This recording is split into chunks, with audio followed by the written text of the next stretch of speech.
Ice කැට වලින් කරන්න පුළුවන් සුපිරි වැඩ කෑලි 8ක්. අංක 7 නම් මිස් කරගන්න එපා. අංක 1. කාපට් එකේ කොනක් නැවිලා නම් ඒක උඩින් අයිස් කැට තියන්න. උෂ්ණත්වය වෙනස් වෙන නිසා කාපට් එක දිග හැරෙනවා. අංක 2. ඇඳුමක බබල් ගම් මැලුනොත් ඒක උඩින් අයිස් කැටයක් තියලා විනාඩි 5ක් ඉන්න. ගම් එක ලේසියෙම ගලවන්න පුළුවන්. අංක 3. වොෆල් මේක එක සුද්ධ කරන්න අයිස් කැට දාලා පියන වහන්න. රස්නෙට දී වෙන වතුරින් ඇතුලේ කුණු ලේසියෙම පිහදා ගන්න පුළුවන්. අංක 4.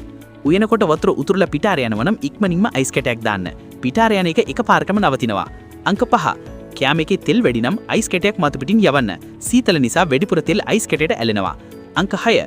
බීම් එකක් ඉක්මනින් කූල් කරන්න තෙත ටිෂු එකකින් මොතලා ෆ්‍රිජර් දාන්න. විනාඩි 40ක් යන වැඩි විනාඩි 10න් කරගන්න පුළුවන්. අංක 7.